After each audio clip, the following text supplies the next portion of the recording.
అందరికీ నమస్కారం. మీరందరూ కూడా చూశారు ఉదయం నుంచి. గత 5-6 రోజులుగా బీఆర్ఎస్ పార్టీ తరఫున మేము ఇక్కడికి రావాలని అనుకున్నా కూడా మా నాయకులు రెస్క్యూ ఆపరేషన్స్ జరుగుతూ ఉన్నాయి. పనిచేస్తున్నప్పుడు వాళ్ళకి డిస్టర్బ్ కావద్దనే ఉద్దేశంతో కొద్ది రోజులు ఆగి వెళ్ళాలని చెప్పడంతో మేము గత 4-5 రోజులు వెయిట్ చేశాం. అయితే ప్రభుత్వం మాత్రం చూస్తూ ఉంటే ఎట్లా ఉందో మీరందరూ కూడా చూస్తున్నారు. హెలికాప్టర్లో వస్తున్నారు, హెలికాప్టర్లో పోతున్నారు, సమన్వయం చేయలేకపోతున్నారు. ఇప్పటికీ 6వ రోజు తర్వాత కూడా ఒక స్పష్టత ఇవ్వలేకపోతూ ఉంది ప్రభుత్వం. అందుకే మేము ఈరోజు అసలు ఇక్కడ ఏం జరుగుతూ ఉంది, ఆ బాధిత కుటుంబాలను పరామర్శించుదాము, వారికి ధైర్యాన్ని చెప్పడంతో పాటు సహాయక చర్యలు ఎలా ఉన్నాయి, రిలీఫ్ స్టెప్స్ ఏమేమి తీసుకుంటున్నారు చూద్దామని, అవసరమైన సూచనలు ప్రభుత్వానికి చేద్దామని మేము ఇక్కడికి వచ్చాం.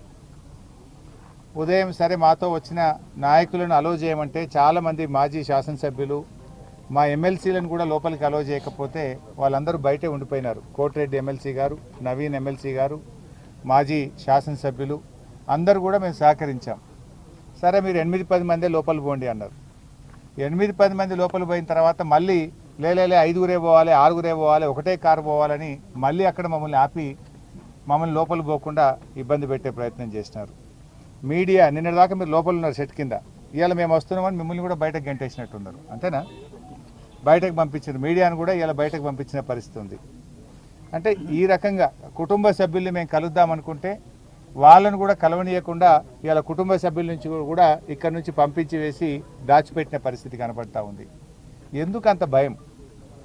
ఇవాళ ఒక ప్రతిపక్షం వస్తే ప్రధాన ప్రతిపక్షంగా బాధ్యతాయుతంగా మేము ఆ కుటుంబాలను ఓదార్చాలని, వారికి ధైర్యం చెప్పాలని, మాకు తోచిన సూచనలు ప్రభుత్వానికి ఇవ్వడానికి వస్తే ఎందుకు ఈ రకంగా మమ్మల్ని అడ్డుకునే ప్రయత్నం చేస్తున్నారో ఆ కుటుంబ సభ్యుల్ని దాచిపెట్టే ప్రయత్నం చేస్తున్నారు.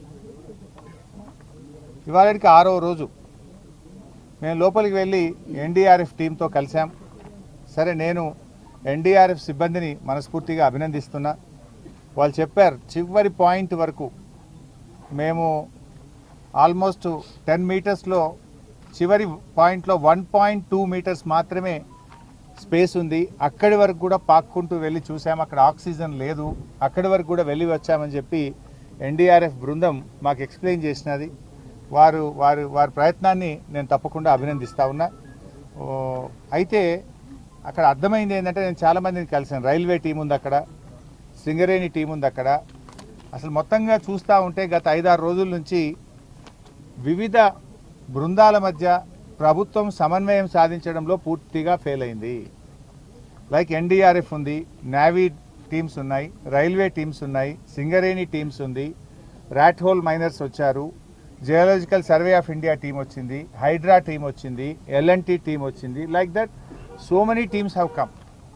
ఇంతమంది మధ్యలో అసలు ఎవరు ఏం పని చేయాలి, హౌ టు గో ఫార్వర్డ్ అనే విషయంలో డైరెక్షన్ లెస్లో ఉన్నారు అందరు. ఒక స్పష్టమైన డైరెక్షన్ లేదు. 6 రోజుల వరకు డైరెక్షన్ ఇవ్వకుండా ప్రభుత్వం ఉంటుందండి? 6 రోజుల వరకు కూడా మీరు డైరెక్షన్ ఇవ్వకపోతే లోపల ఉన్న వాళ్ళ ప్రాణాలు ఏమవుతాయి? అసలు ఏ రకంగా ముందుకు పోవాలని నిర్ణయం తీసుకోవడానికి 6 రోజులు పడుతుందా? ఇదేమన్నా టూరిస్ట్ ప్లేసా? మంత్రులు పొద్దుగాలు వస్తున్నారు, సాయంత్రం పోతున్నారు, సాయంత్రం వస్తున్నారు, పొద్దుగాలు పోతున్నారు హెలికాప్టర్ వేసుకొని. ఎలక్షన్ ప్రచారం పోతున్నారు. ముఖ్యమంత్రి ఇంతవరకు రాడు, డైరెక్షన్ లేదు. మంత్రి గారు రోజు సాయంత్రం వస్తుండు, పొద్దుగాలు వేసిపోతుండు. యాడికి పోతుండు? ఇంతకంటే ముఖ్యమైన పని ఏముంటుంది రాష్ట్రంలో? అసలు ఒక డైరెక్షన్ ఇయ్యరా మీరు? ఎలా ముందుకు పోవాలి, వాళ్ళ ప్రాణాలు కాపాడడానికి రిలీఫ్ మెజర్స్కి ఒక స్పష్టమైన ఒక విధి విధానాన్ని, ఒక డైరెక్షన్ నిర్ణయించే బాధ్యత ప్రభుత్వానికి లేదా అని నేను అడుగుతా ఉన్నా. ఇవాళ 6వ రోజు ఇప్పటికీ కన్వేయర్ బెల్ట్ పనిచేయడం లేదు. You are not able to repair the conveyor belt. 6 రోజులు పడుతుందా కన్వేయర్ బెల్ట్ రిపేర్ చేయడానికి? It's a matter of hours. కొద్ది గంటలు కరెక్ట్గా డైరెక్షన్ ఇచ్చుంటే కన్వేయర్ బెల్ట్ను మరమ్మతు చేస్తే ఆ లోపలుండే మక్కంతా కూడా బయటకు తేవడానికి అవకాశం ఉంటుంది. అది ఎందుకు లేట్ అవుతుందో, మరి ఎక్కడ డైరెక్షన్ మిస్ అవుతుందో నాకు తెలియదు. టనల్ బోర్ మిషన్ యొక్క పార్ట్స్ అది మీది నుంచి రాళ్ళు పడి డెబ్రిస్ పడి కొన్ని పార్ట్స్ వంగిపోయినాయి, కొన్ని పార్ట్స్ చెల్లాచెదురుగా పడి ఉన్నాయి అన్నారు. అవి కట్ చేసి తీస్తే కానీ లోపల నుంచి మక్కు కానీ అక్కడున్న బురదను బయటకు తేవడానికి అవకాశం లేదు. అది కట్ చేయాలన్నా వద్దా అని నిర్ణయించడానికి 4 రోజులు 5 రోజులు తీసుకున్నారు. మరి 5 రోజుల లోపల ఉన్న వాళ్ళ ప్రాణాలు ఏం కావాలి? అది కట్ చేయాలని తొందరగా నిర్ణయం తీసుకొని ఫాస్ట్గా డీవాటరింగ్ చేసి ఫాస్ట్గా మీరు కన్వేయర్ బెల్ట్ని ఓకే చేసి లోపలుండే మక్కునంతా either by manual or by machine by hook or cook మీరు బయటకు తేవాల్సి ఉండే. 6 రోజుల తర్వాత తట్టడి మట్టి తెచ్చి తీయాలి. 6 రోజులు 8 ప్రాణాలు ఏమైతాయి? 8 మంది ప్రాణాలు కాపాడడం పట్ల మీకున్న చిత్తశుద్ధి ఇదేనా? అసలు ఏం జరుగుతుంది? అసలు డైరెక్షనే లేదు మీకు ఇంతవరకు. గా బెల్ట్ ఇప్పుడు మంత్రి గారి స్టేట్మెంట్ నేను టీవీలో చూశాను. 2 రోజుల్లో అంతా అయిపోతుంది, ఆపరేషన్స్ బయటకు వస్తారు అని మాట్లాడి నేను అక్కడ అందరితో మాట్లాడాం. మా జగదీష్ అన్న చెప్పినట్టు లేబర్తో మాట్లాడినాం, వెల్డర్స్తో మాట్లాడినాం, జేపీ ప్రతినిధులతో మాట్లాడినాం, రాబిన్సన్ ప్రతినిధులతో మాట్లాడినాం, ఎన్డీఆర్ఎఫ్ టీంతో మాట్లాడినాం, అందరితో మాట్లాడినాం చాలా ఓపికగా. అసలు కన్వేయర్ బెల్ట్ ఎప్పటి వరకు అవుతుంది అని నేను అడిగితే 2 రోజులు పట్టచ్చు సార్, 3 రోజులు పట్టచ్చు సార్ అని ఒక ఆయన అంటుండు. మంత్రి గారేమో 2 రోజులు ఆపరేషన్ అయిపోతుంది, అంత బయటకు వస్తారని మంత్రి గారు చెప్తున్నారు. 6 రోజులైనా కన్వేయర్ బెల్ట్ ఉపయోగంలోకి రాదు. ఇంతవరకు డెబ్రిస్ను లోపల నుంచి తెచ్చే పరిస్థితి లేదు. ఆ మిషన్ యొక్క పార్ట్స్ కట్ చేస్తే కానీ అక్కడ ఉండే బురద డెబ్రిస్ తీయలేము అంటే ఇవాళ మిషన్ కట్ చేయాలని నిర్ణయం తీసుకొని లోపలికి పోయినరు అంటున్నారు. అది అయిందా కాలేదా తెలియదు. మేము అక్కడ ఎవరితో మాట్లాడే ప్రయత్నం చేస్తే కూడా వాళ్ళని పక్కకు తీసుకుపోతున్నారు, మాట్లాడినటువంటి పరిస్థితి కనబడుతుంది. టనల్లోకి వెళ్దామని ఆర్ఎస్ ప్రవీణ్ గారు మేము ప్రయత్నం చేస్తే మీరు టనల్లోకి వెళ్ళడానికి వీలు లేదు అంటారు. గౌరవ మంత్రులు శాసనసభ్యులు కూడా వచ్చి నిన్న పోయింది కదా, మరి వాళ్ళు శాసనసభ్యులు వేరే కాంగ్రెస్ పార్టీకి చెందిన వాళ్ళు పోయినప్పుడు గతంలో నీటిపారుదల శాఖ మంత్రిగా పనిచేశాము, వారు విద్యుత్ శాఖ మంత్రిగా పనిచేసినారు. వచ్చింది ఎవరండి? 3 ఎమ్మెల్యేలు, 5 మంత్రులు, 2 ఎమ్మెల్సీలు, బాధ్యత కలిగిన వాళ్ళమే వచ్చాం. మేము టనల్లోకి వెళ్తామంటే వెళ్ళడానికి వీల్లేదని నిరోధిస్తూ మాకు పర్మిషన్ ఇవ్వలేదు. అంటే మొత్తంగా ఒక గందరగోళమైన పరిస్థితి, ప్రభుత్వ వైఫల్యం మాత్రం కొట్టొచ్చినట్టు కనబడతా ఉంది. బాధ కలిగే అంశం ఏంటంటే మేమేమో బాధ్యతతో సంయమనంతో రిలీఫ్ మెజర్స్ కొనసాగాలి, పాపం ఆ 8 మంది ప్రాణాలతో బయటకు రావాలని మేము సహకరిస్తూ వచ్చాం. కానీ మీరేం చేస్తున్నారు? రాజకీయాలు చేస్తున్నారు. ఉత్తమ్ కుమార్ రెడ్డి గారు ఇక్కడ కూర్చొని మాట్లాడతాడు, గత ప్రభుత్వ నిర్లక్ష్యం వల్ల టనల్ కూలిందట. సిగ్గుండాలే మాట్లాడడానికి. ఏం మాట్లాడుతున్నాను? గత ప్రభుత్వానికి ఇక్కడ ఇప్పటికి ఏం సంబంధం? మీరు పని ప్రారంభించేటప్పుడు జియాలజికల్ సర్వే ఆఫ్ ఇండియా మీకు ముందుకు పోవడానికి అనుమతి ఇచ్చిందా? ఇస్తే రిపోర్ట్ బయట పెట్టండి. లేదు, national institute of rock mechanics వాళ్ళని పిలిచి మీరు వాళ్ళ యొక్క ఒపీనియన్ తీసుకొని ఇక్కడ ఒక వ్యాలీ ఉంది, ముందుకు పోవచ్చా, పోతే ఎలాంటి జాగ్రత్తలు తీసుకొని ముందుకు పోవాలో పర్మిషన్ అడగాలి. అడిగారా?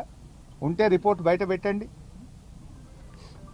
ఆదరబాదరగా ఆగమాగం చేసి ఇలా ప్రాణాలు బలిగొన్నారు, ప్రాజెక్టు కుప్పగూలిపోయే పరిస్థితి తెచ్చినారు. ఇక్కడ నుంచి ఆయన మాట్లాడతాడు, అసలు గత ప్రభుత్వం పనే చేయలేదని మాట్లాడతాడు ఉత్తమ్ కుమార్ రెడ్డి గారు. మీరు చదువుకున్న వాళ్ళు, విజ్ఞానవంతులు, ఒక మంత్రిగా ఉన్నారు, రికార్డు చూసుకోండి. 9 ఏళ్ల కాంగ్రెస్ ప్రభుత్వంలో ఎస్ఎల్బీసీ ప్రాజెక్టులో 3,300 కోట్ల రూపాయల పని జరిగితే మా 9 ఏళ్ల బీఆర్ఎస్ పాలనలో 3,900 కోట్ల రూపాయల పని ఈ ప్రాజెక్టులో జరిగింది. అంటే మీకంటే 600 కోట్ల రూపాయల పని మేము ఎక్కువగా చేశాము. మాకు 2 ఏళ్లు వరుసగా కరోనా వచ్చింది. ఇంకా కరోనా వచ్చిన 10,000 లీటర్లు పర్ మినిట్ సీపేజ్ వచ్చినా, చాలా ఇబ్బందులు వచ్చినా కూడా దాదాపు 12 కిలోమీటర్ల టనల్ను మేము పూర్తి చేశాము. దిండి బ్యాలెన్సింగ్ రిజర్వాయర్ను, పెళ్లిపాక బ్యాలెన్సింగ్ రిజర్వాయర్ను, ఈ ప్రాజెక్టులో భాగంగా ఉన్నటువంటి రిజర్వాయర్లకు ల్యాండ్ ఎక్విజేషను R&R చేసి ఆ ప్రాజెక్టులను 90% పూర్తి చేశాము. నిజాలు ఇది. కానీ మైకుల ముందు నోటికి వచ్చినట్టు గత ప్రభుత్వం పనిచేయలేదని మాట్లాడతాడు. ఇంకో మంత్రి జూపల్లి గారు, మీరే సాక్ష్యం, 5 కిలోమీటర్లు చేసినామట మేము. 12 కిలోమీటర్లు పనిచేస్తే ఆయన మా ప్రభుత్వంలో నేను నీళ్ల మంత్రిగా ఉన్నప్పుడు నాతో పాటు సహచర మంత్రిగా ఇదే టన్నెల్లో నా వెంబడి వచ్చిండు. ఆ రోజు లోపలికి వచ్చి చూసిండు, నాతో పాటు పనులను సమీక్షించిండు. ఇవాళ పార్టీ మారగానే ప్లేట్ ఫిరాయించి నాలుక మడమ తిప్పిండు, మడత పెట్టిండు. ఇదేం పద్ధతి నాకు అర్థం కాదు. దివాళకోరు దిగజారు రాజకీయాలు చేయకండి. ఇప్పుడు కూడా ఇంకా మేము చాలా విషయాలు మాట్లాడాల్సి ఉన్నా సమయం సందర్భం కాదని మేము వెయిట్ చేస్తూ ఉన్నాం. ఇప్పటికైనా సమన్వయం సాధించండి. ఆ బృందాల మధ్య వేగంగా డెబ్రిస్ తీయడానికి, ఆ డెబ్రిస్ తీస్తే కూడా మళ్ళీ పైనుంచి ఏమైనా కూలుతుందా, ఎలా ఉంటుంది అనేది కూడా ఎక్స్పర్ట్స్ ఒపీనియన్ తీసుకోండి. జాగ్రత్తగా చేయండి. పనిచేసే వాళ్ళ ప్రాణాలకు కూడా మళ్ళీ ఇబ్బంది రావద్దు. మీరు మక్కు తీస్తుంటే మళ్ళీ పైనుంచి ఇంకా ఫర్దర్గా ఏదైనా పడే ప్రమాదం ఉందా, దాన్ని ఎలా తీయాలి, ఏం జాగ్రత్తలు తీసుకోవాలో కూడా ఎక్స్పర్ట్స్ నుంచి ఒపీనియన్ తీసుకొని జాగ్రత్తగా చేయండి, వేగవంతంగా చేయండి. ప్రతి నిమిషం కూడా ఇంపార్టెంట్. 6 రోజులు ఎంత కాస్ట్లీ అండి. ఇలా మీరు 6 రోజులు సమయాన్ని వృధా చేశారు. లోపల వాళ్ళకి ఆక్సిజన్ ఏంది, వాళ్ళ ఆహారం ఏంది, వాళ్ళకి మంచినీళ్ళు ఏంది, మంచినీళ్ళు లేకుండా, గాలి సరిగ్గా అందకుండా, ఆహారం అందకుండా వాళ్ళ ప్రాణాలు ఏం